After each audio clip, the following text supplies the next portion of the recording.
welcome to today's vlog, which I'm so excited to do. I've been waiting for the books to come in the mail for so long. I got this video idea from the famous Sarah Caroli. I think she did it like of March last year, and I loved it so much, but I'm not like a huge Taylor Swift fan. She did like a Taylor Swift edition, and I love blind dates with books so much. I started really getting into them in college last year when my library had blind dates with books, and I had a class in the basement of the library. And so every time I would go to class every week, I would make sure that I had finished the book before, because I was ready to like tear open the next blind date with the book. So I'm opening the first one with you. I got two holiday themed ones because there wasn't a lot of Sabrina Carpenter options, and then like a purple one and a blue one. And those were like the only options on Etsy, which makes me want to start my own Etsy store, to be honest, so I can add more representation, more than just Taylor Swift on Etsy for blind dates with books. So with that being said, I'm gonna open it with you right now.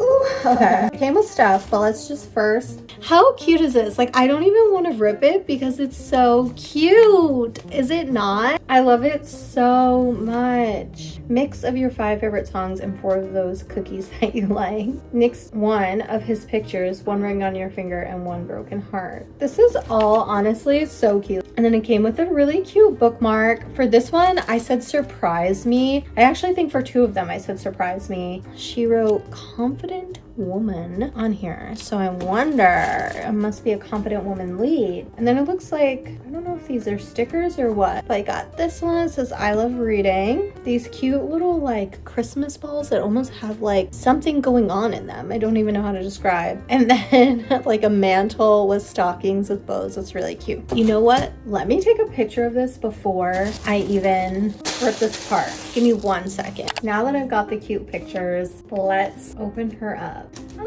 I don't want to ruin. I'm trying to figure out the best way because I don't want to ruin the wrapping paper. If I do the edges first, then that way I don't ruin the wrapping paper, because it came out so good and so cute.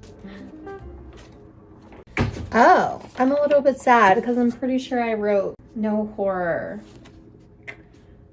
Well, this was a flop. I don't even know what to say. I don't read horror, and literally the first line is like this girl kills her husband. Let's hope the rest of them aren't like this, because I'm a little bit sad now that I opened this and it was an absolute flop. So let's go for the second one. Trying to keep our hopes high because, again, I'm pretty sure I wrote please don't put any horror, mystery, anything like that, but I don't remember what this one is. But let's open it up and hope that this one isn't a flop. Nothing against murder, mystery, whatever, if that's like your jam. There's enough things in the world that scare me. I don't need to read about it. That's it. And that's just me personally. Let's see. Okay, cute little stickers go away. I'm reading.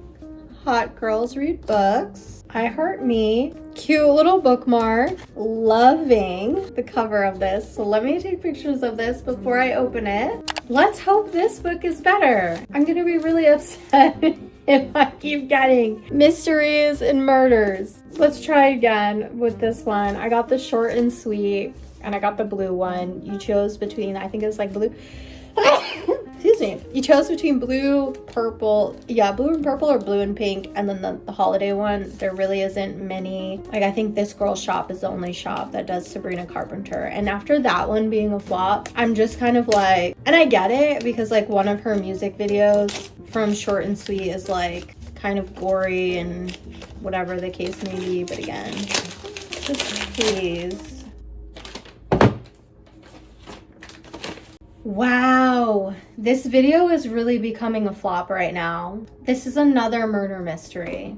I'm actually getting really annoyed that I paid $60 for all this stuff, and literally, I know I specifically said in the little thing, like, I do not read mystery, I do not read murder, I do not read crime. And every book I've gotten, I have never ever given someone a bad rating, but like this may be it. Like, I'm honestly like actually upset because this is like the whole premise of my book video right now, and it's turning out so terrible. Espresso. Okay, here we go. Here we go. Espresso.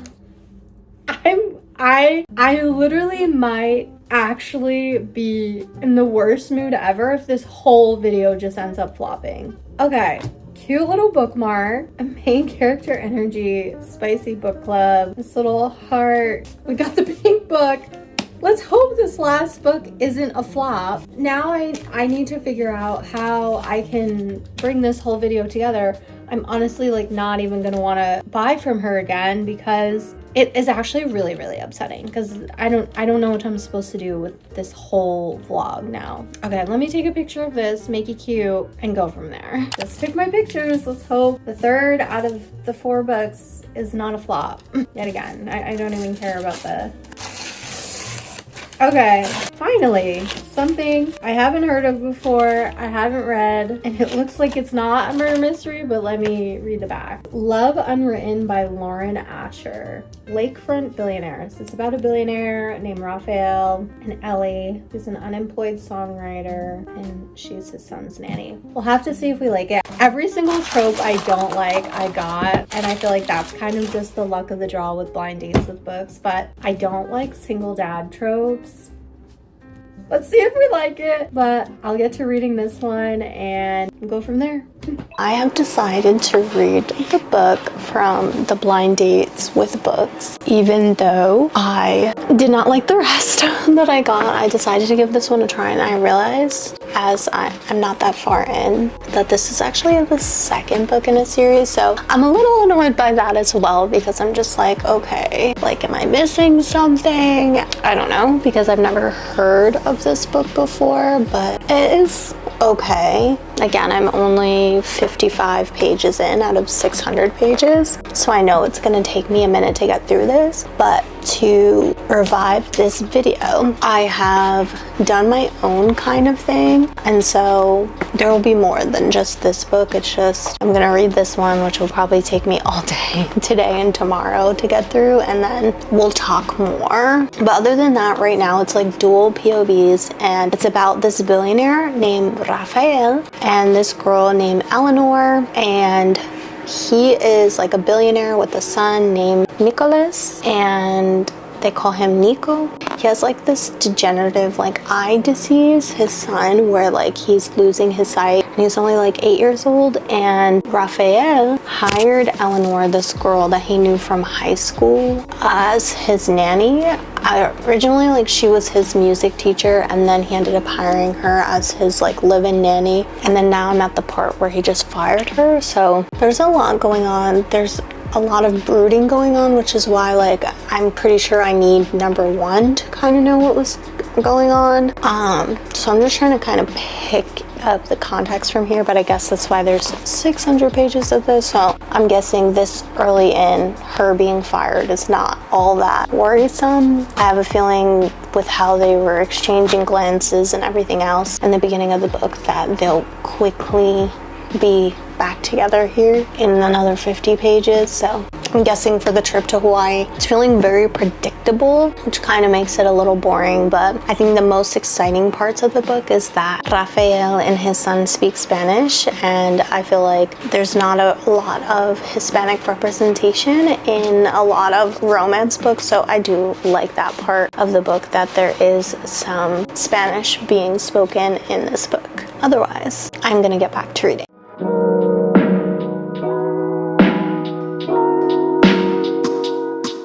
I am 100 pages in, and I'm so glad that although he has asked her to come back and be his nanny after firing her so abruptly, she didn't just like crumble and say like, yes, I'll do it. And I hope that there's still a little bit more of like, he tries one more time and she says yes. Like, let it kind of be more of a story, especially because I have over 600 pages that I feel like if they just automatically like fall in love and all this stuff, I don't see the point in the next 400 pages or 500 pages, whatever, especially because we're only 100 pages in. So yeah, my camera is about to die, so I'm gonna charge my camera and then probably get ready to go run all those errands. Okay, I am almost done with this book. I'm officially 415 pages in out of 600, so I'll definitely be finishing this tonight. And I can say that my mind has been changed, and I think specifically for this book, I'm not sure that I would read a billionaire single dad trope and just like single dad again, but what I feel like I personally connected to was the fact that Rafael, he's from Mexico. Like, his story is so different in such a way where like he came into his wealth in such like an unbeknownst way, especially like in his mid-20s, and then like his ex-wife and all of that drama, like it unfolded a lot differently than I really thought. Like, I thought he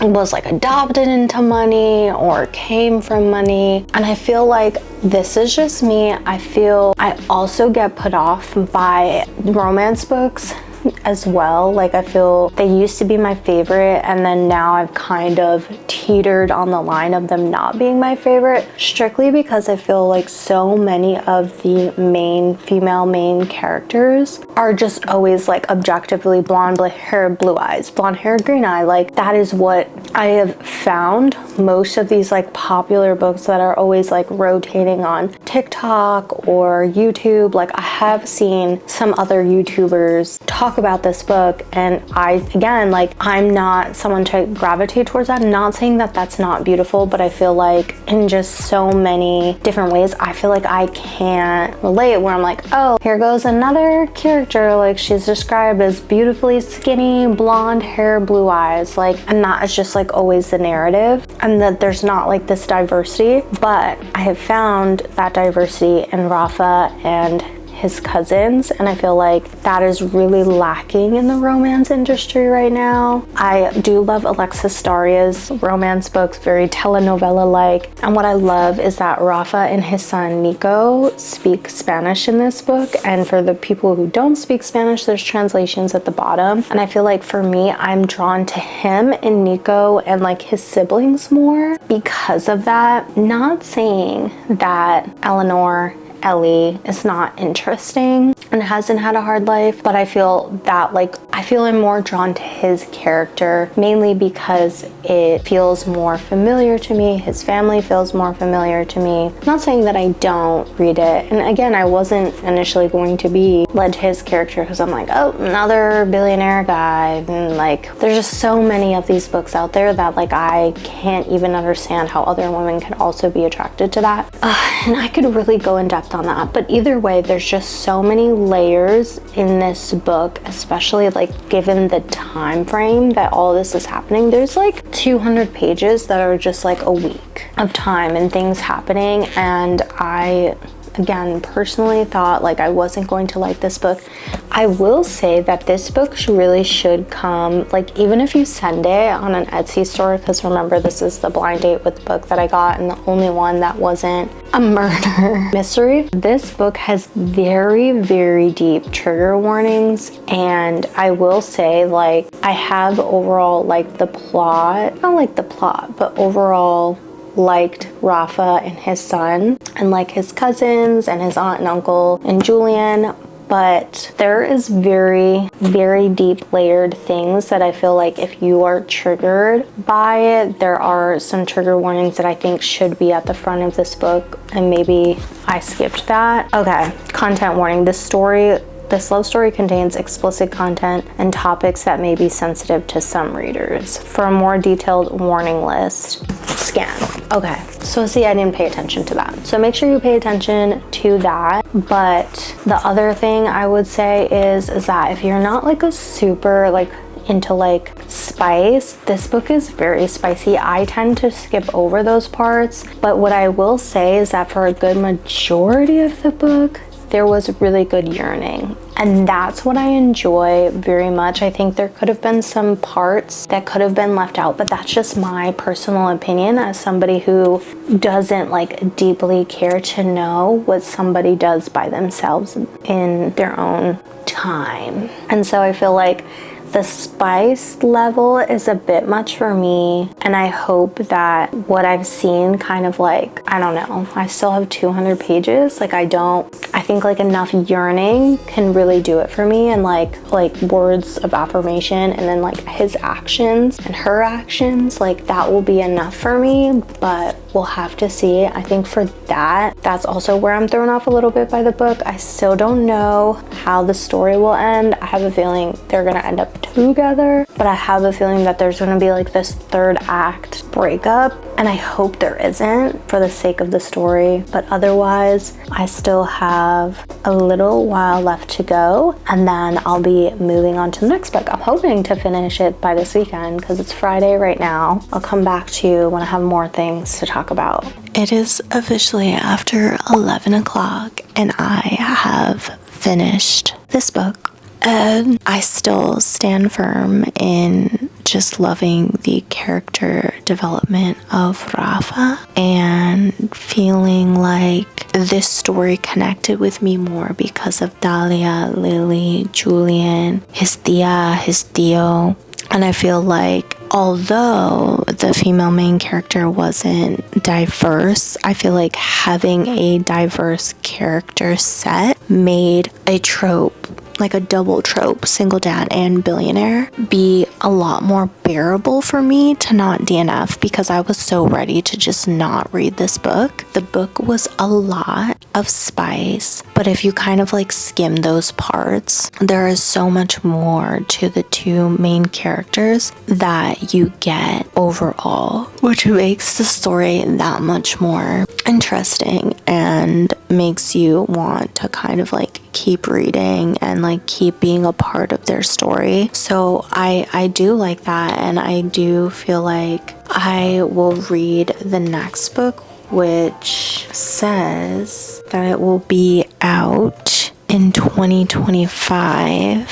What's next for the Lakefront Billionaires? You're cordially invited to Lily and Lorenzo's fake engagement party that is taking place in 2025. It's definitely not a book I would have picked up on my own, especially because I read it in a day, like 600 pages in a day, and there was like some other like 800 page books that like it took me days to read, even though yes, it's like 200 extra pages, but still like even to get to 600 pages, it took me days to read. So I feel like it definitely was super engaging, and I think it's because the story moved at a better pace where there wasn't a third act breakup. There's more like a miniature moment of him kind of like regressing into his old self, and same with her. Like it wasn't just one character regressing, it was like two people regressing, but then both like coming to terms with like if they want things to change in their life, they have to also act as different people and be different people for each other. And so I really enjoyed that. It was worth pushing myself to read, but yet again, there's a lot of really dark things that happen in this book that also, if you are triggered by that, one, either be in a mental state to be able to like read about that, or kind of skim through, or just not read at all. And then I'm gonna go to bed now. And I'll see you in the morning and we'll go over our next book. I'm hoping that if I finish 600 pages today, I can maybe finish 2 books tomorrow, which would mean I could probably finish 4 books in a weekend, which that's like a new record for me. Good night. I'll see you in the morning. I have officially read 100 pages into the book. I'm on chapter 13, and I will say the story is only interesting enough because there's like secrets that Evie, I've now learned it's not Evie, it's Evie, has, and they're pretty much just about her not really mourning enough the death of her husband, and mourning the fact that she's not as sad as I think people want her to be because she was married to a doctor. And it's not that like he hit her or did anything like that. I just think they had been together since high school, and she, I guess, never really learned differently or wanted differently. And then when she was finally going to leave him, he died that same day when she was finally going to leave him. And so it was sort of a relief relief to her to not be with him, but then she's kind of been trapped in her own mind that she's like a monster for not grieving his death, because she's kind of like free of what has kind of felt like this weight on her and their relationship. Even though he wasn't like a terrible person, they just weren't good for each other. And at one point she did really, really love him, but they grew apart in a lot of ways, and I think that happens with a lot of people. And so that's interesting. The guy that's staying with her, like, he's a Major League Baseball player, and for me, I'm not really into sports or anything like that, so I do like that Evie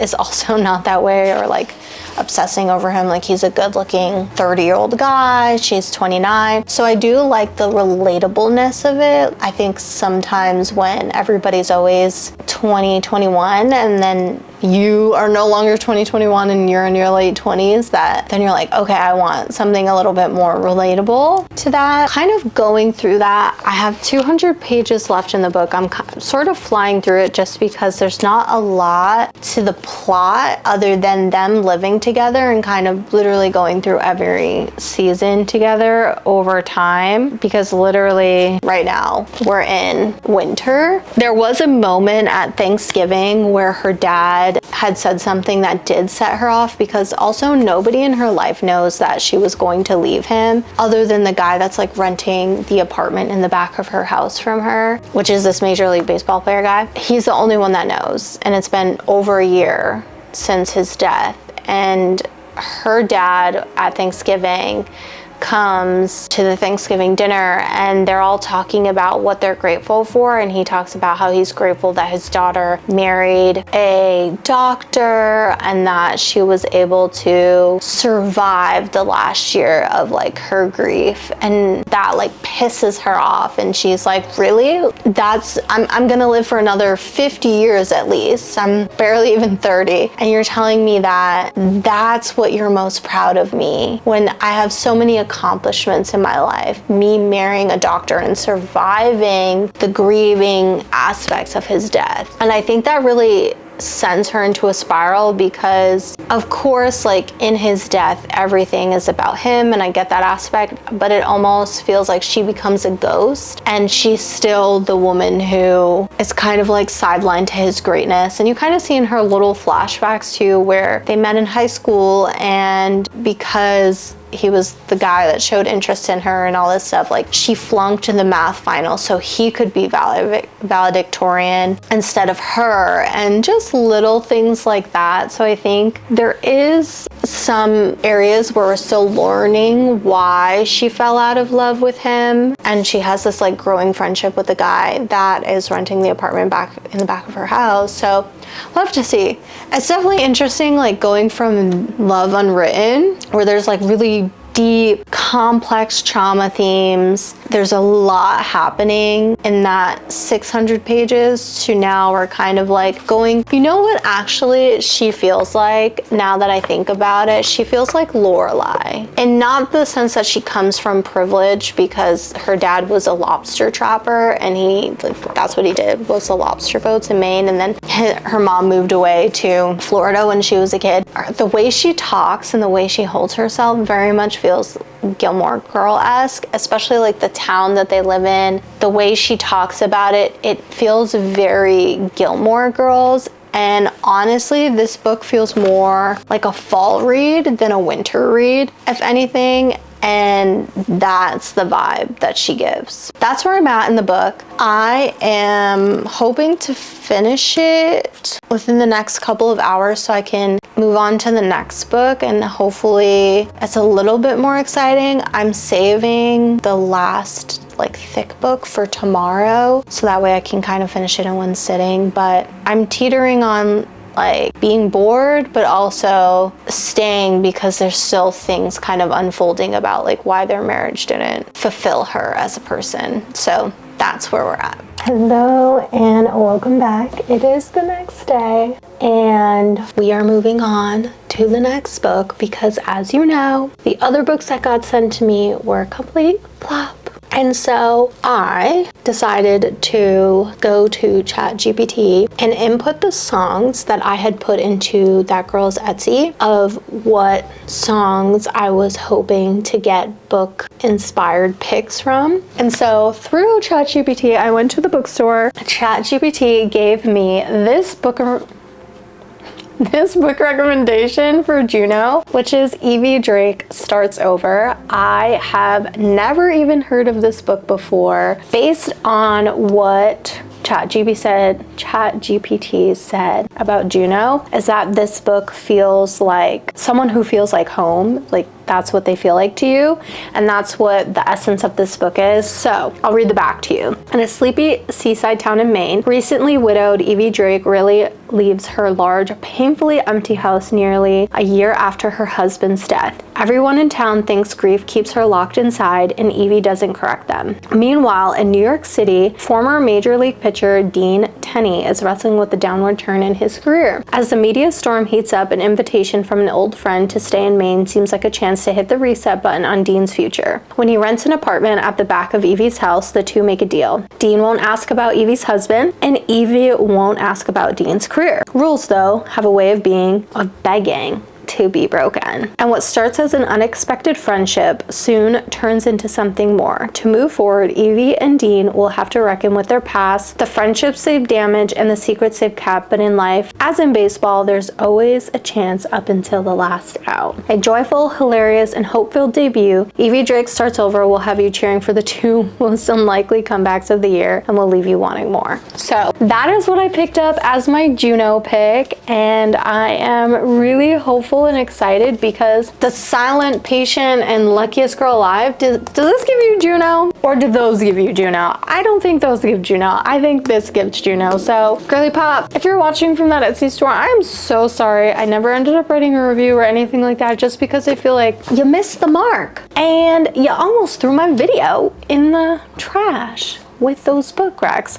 I'm a little sad that I spent $60 for those 3 books when now we just know. We know now. Either way, I'm super excited to be reading this, so let's get reading. Okay, so it is officially, I think, 6 p.m. and I have finished this book, which is so crazy to think about that this book is only half of the 600 plus page book I read yesterday, and this one took me quite a bit to get through. I mainly think it's because this book is a lot more traditional in a sense where there's like a third person viewpoint, but then it's not a lot of books are now where you have like 2 different POVs, like you have his POV, her POV, you have like this third person point of view and then their conversations. And I think for me, it actually made it a lot harder to decipher who was talking, who was saying what, especially when there was a lot of like side characters and that going on. So I feel like there was a lot of times where I had to like reread pages or reread a paragraph to figure out the context of what person was saying it. And still to this day, I have no clue who one of the characters are. Like in the end, I have no clue who this one character, I think his name starts with like a K. Like that's how forgettable he was, but also he was Kel, I think. Yeah, or her name was Kel. It is definitely interesting. I think that this book for sure gives Juno vibes, and I say it because there was times where I felt that the main character, Evie, should have really been with Andy, who was her best friend, and I felt like they had like this really, really great bond together, but they tried it, and they talked about it very, very, very, very briefly, the beginning of the story and how it just like felt weird to them. And then she kind of ends up with Dean, who in turn is a really incredible guy. I just didn't, their just chemistry was like kind of off for a little bit for me. And then in the end, like I was happy that they were together, but it just felt off to me. And like the third act breakup was kind of weird, and the way it all kind of came together was quite weird. But either way, and I also think that Evie is such a people pleaser that I also found myself at times being like, okay, like this is a bit much people pleasing, but I get there are people who are like that. It was just to a point where she became a liar. All she ever did was lie. And so it just kind of like I said, there was just so much happening and there was so much snowballing. And because it was from this third person viewpoint, when there was just multiple characters introduced, it just kind of like brought a lot of like complexity. And I think at the end of the day, it was a good book, and there's definitely some highlights that I took away from the book that were really good. I wouldn't say it was like a 5-star read. I feel like I'm still sitting on it. I feel like Love Unwritten was a good 4 stars. I didn't really know what to rate it last night, but I think it's like a good 4 stars. I could feel differently. I feel like I'm teetering on 4 stars. With Evie Drake Starts Over, I'm teetering on like 3.85, 3.9, because I feel like the story kind of dragged out a bit in some places, got boring in some places, and then confused me, and was good in some areas of like, of course it takes time, like people don't fall in love in a millisecond, and it takes people time to like come together and realize things. But I think it was just the whiplash of going back into her memories, being in the present, being in Dean's world, who's the male main character, then being in Andy's world, and there's just like a lot going on for like a standalone book, which I get because life has a lot going on. And it was just a lot more complex in the stories, and I totally get her point of view and like staying, but also, yeah, it's just, I have to sit with it because it was a lot to ingest, I'll say that. So overall, it was a great story of just somebody who was in a shitty situation, then kind of trapped herself in the bubble of it, even after it was kind of over, and going through grief of her own that wasn't the typical kind of grief, and then her helping somebody who was going through a different type of grief in their life, which is their career not turning out in the way that they wanted to, like them intertangling as friends. But then, like I said, it gets very complex, but also there's a lot of surface level thoughts, and it doesn't get deep in some places. So that's where it's just like, there's a teeter-totter back and forth where I don't know what to do next or what to say next with the book. But either way, this was definitely a good pick for Juno in a way that I think Andy and Evie should have been together, but I'm happy in the end that Andy got his happy ending,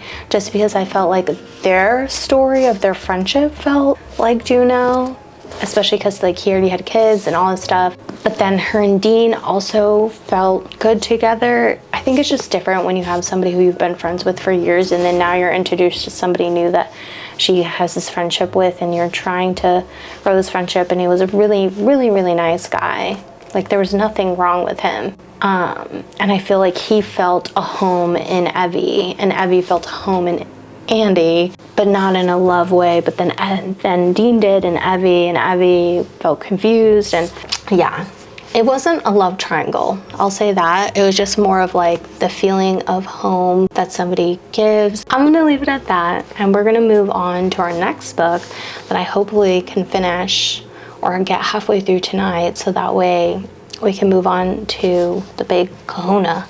Okay, so the next book that I will be reading is a book that AI chose for me based off of the song I chose from Sabrina Carpenter's album, which is Slim Pickens, and it chose Can You Keep a Secret by Sophie Kinsella. And so this one is just a very like laugh out loud comedy, and if you know anything about the song Slim Pickens, you know it's Slim Pickens. And so I'm actually really excited to read this book because the first book that I read by Sophie Kinsella was a few months ago. I want to say in August, maybe even September. It was The Burnout, and that was the first book I've ever read by her, and I just got it on the Libby app because I was looking for something to read before bed, and it happened to be a book that I really loved, and I laughed out loud at so many times. So I'm actually so excited that I got recommended this book. I haven't looked too much into it. I've really been trying to stay off like Goodreads and seeing reviews of books before reading them, before they kind of like skew my personal opinion on them. I feel like this past year I did that a lot, and it kind of like skewed my opinions before like I actually decided for myself whether or not I liked the book. So don't know the rating, don't know about any reviews, or don't know really anything about this book other than it was chosen for me based off the song Slim Pickens. And so we're about to get into this one, and hopefully it's a good one after 2 books that had very deep, intricate, winding themes. I'm ready for something funny. I'm ready to laugh. I'm ready to just feel good.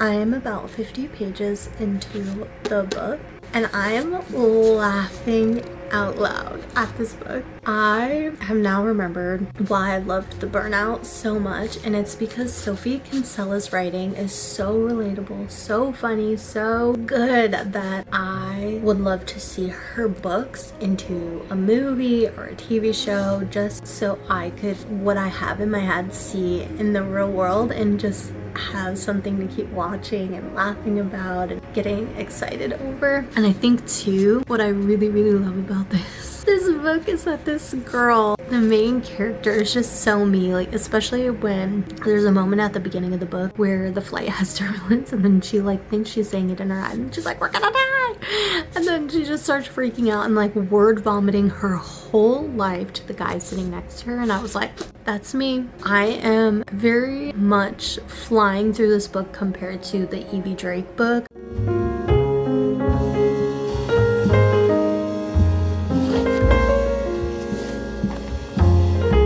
And he's kissing you, you're forever. Okay, I'm so glad that I read this book after Evie Drake starts over, because Love Unwritten and Evie Drake was just such deep themes, and Evie Drake starts over was Juno, and then Can You Keep a Secret was Slim Pickens. And when I say this was the best book that could have been picked for Slim Pickens, it is this one. I laughed, I almost cried, and I just felt so much of myself in Emma. Sophie Kinsella, after The Burnout, is now one of my favorite authors, especially when it comes to romantic comedies, because this was such an amazing laugh out loud. Like, I was laughing out loud to this book. It was so good. It really tells you, and it really makes you feel the Slim Pickens song to a T with this book. Emma is just, she is the epitome of us girls, like, in the world, who are people pleasers, who just never really say how we feel because we don't want to hurt anyone's feelings, or we don't want to make people upset. And that's exactly what this is, but just with so much good banter. There's just so much about this story that unravels in a little over 350 pages that I just could not get enough of it. Like, the second I woke up this morning, and then as soon as I got back from doing my errands, I was fully immersed in this book, and I highly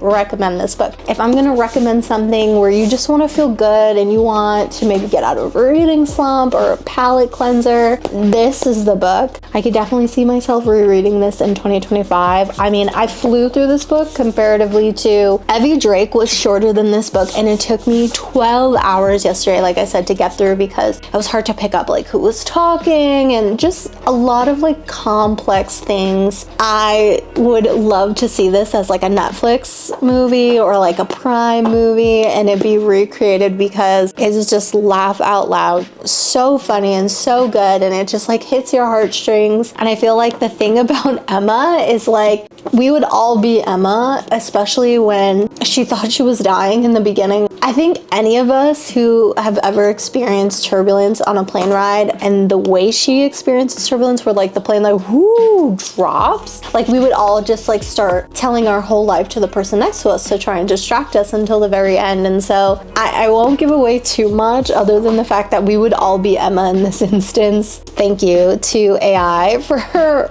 choosing this and actually making it a great selection for Slim Slim Pickens because every theme through the song really played throughout this book, compared to the silent patient and the luckiest girl alive. Like, I have no clue how that gave Slim Pickens or how that gave Juno, but these books sure did. Moving on to the last book that I am reading in this reading vlog, which honestly was so much fun to do. I feel like Sabrina Carpenter's Short and Sweet album is one of my faves, and I almost kind of want to do it with Ariana Grande's album that came out this past year or last year. I have my next book selection based off the song Taste. So I think this one is one that I'm glad I saved for last, even though it's not the thickest. Love Unwritten was the thickest, but it's one that I feel like it's gonna have a lot of intricate themes because it is a fantasy book and it is Taste. It is not Taste. It is based on the song Taste by Sabrina Carpenter,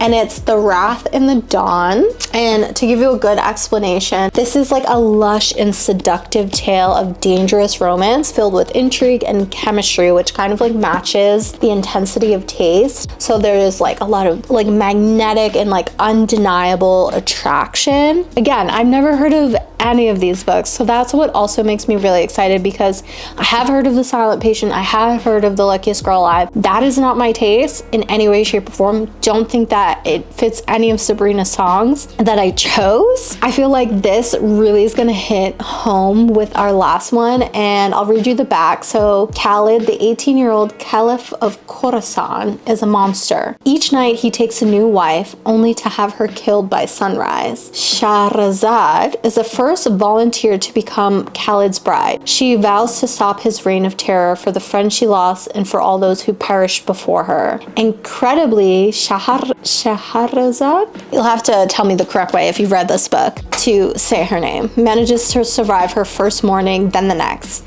Night after night, she mesmerizes the Caliph with her storytelling, at once buying time and digging deeper into the elusive boy king's past. If Khalid is truly the murderous madman everyone says he is, how does Shahrazad find it so easy to fall for him? And some of the little comments say on the back is that it's a riveting Game of Thrones meets Arabian Nights love story.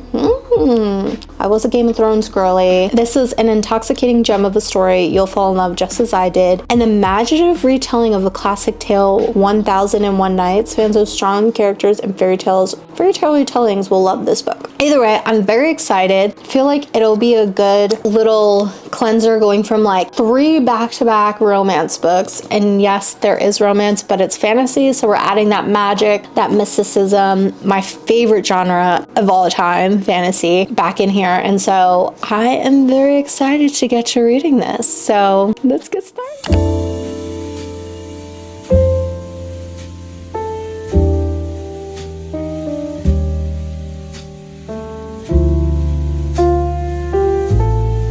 I'm super excited because I feel like this is like the first fantasy that I've read in a while where there is such like a diverse character group, especially because this kind of takes place in the Middle East. And the end of chapter 1, the female main character, Shahzad, I want to say her name is. I know there's like a glossary in the back for pronunciation, so I'll go back to that. But she goes to like the throne room and he says, wife. He nodded. She said, my king. And then in her head she says, I will live to see tomorrow's sunset. Make no mistake. I swear I will live to see as many sunset as it takes, and I will kill you with my own hands.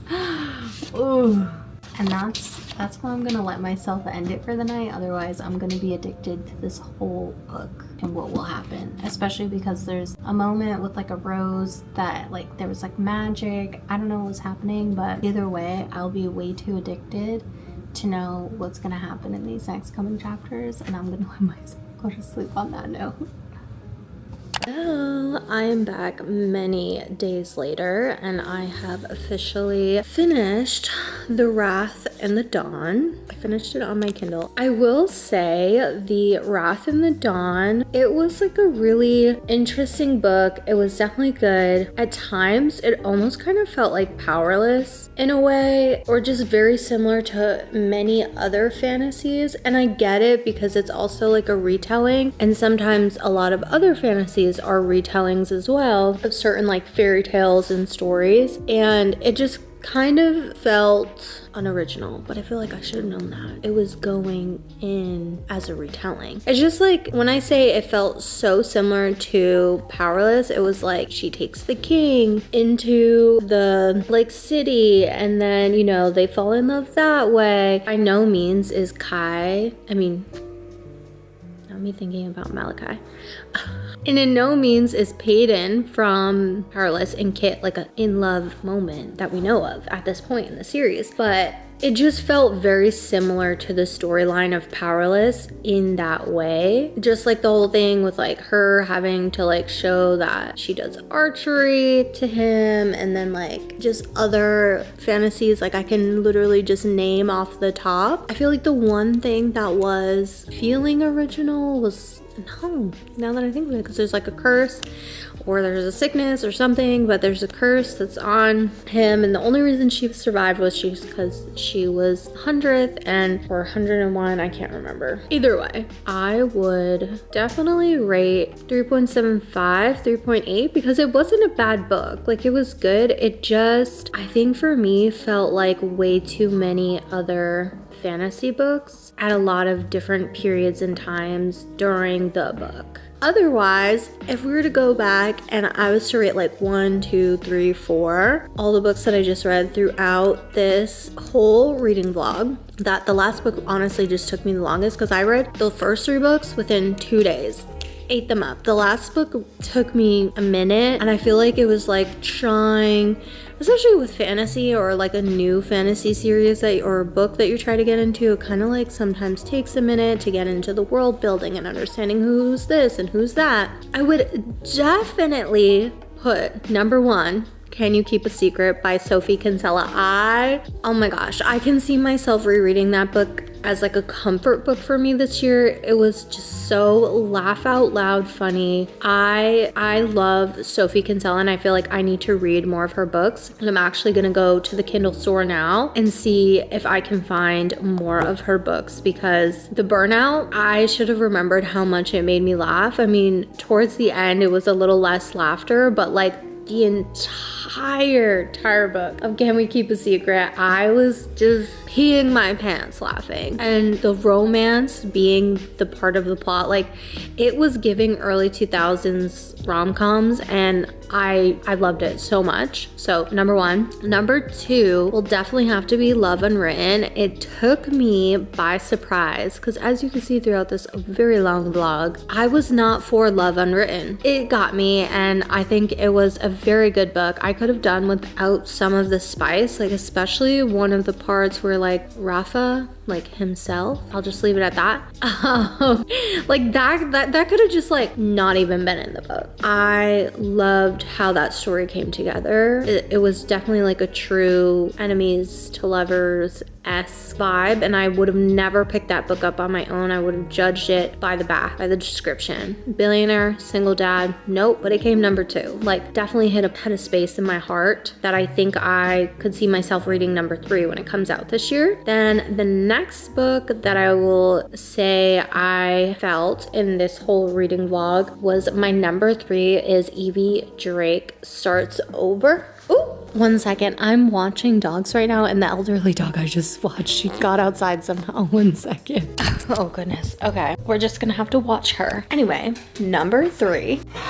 Hi, you want to make a presentation? Present yourself to the vlog. Hello everyone. Tell everybody that I am your babysitter. Yes, I'm your babysitter. I have to make sure it doesn't fall into the pool. On the line over there in the pool, and she's blind. Look at her. Come find your way back, but don't fall in. I think she's coming back. Oh, or maybe she's making her way to the back. I'm watching her from afar, from the window. To get back to Evie Drake Starts Over, I think the story overall was a good story. I just think it dragged a little bit. But I will say number 3 because there were some really good parts. And I almost kind of feel like it's tied a little bit with The Wrath In the Dawn, I am 1000% a fantasy girly, and I thought this book would have been #1 for me on the list. But like I said, it just felt too familiar to every single other magical fantasy. Again, I know that it's a retelling, but I feel like it could have just had a little bit more of like a you know, like she's archery, she's this, she's that. And I was like, okay, I'm just reading the same regurgitated 18-year-old girly who's saving the world. And I love really saving the world. I just wish I wasn't reading the same regurgitated girly. Either way, this reading vlog was actually so much fun, and I intend to do much more of these this year. So if you enjoyed this video, please tell me what you enjoyed about it, what you want to see next, and if you read any of the books, please tell me what your thoughts were on any of these books. Otherwise, I will see you in my next video. Bye!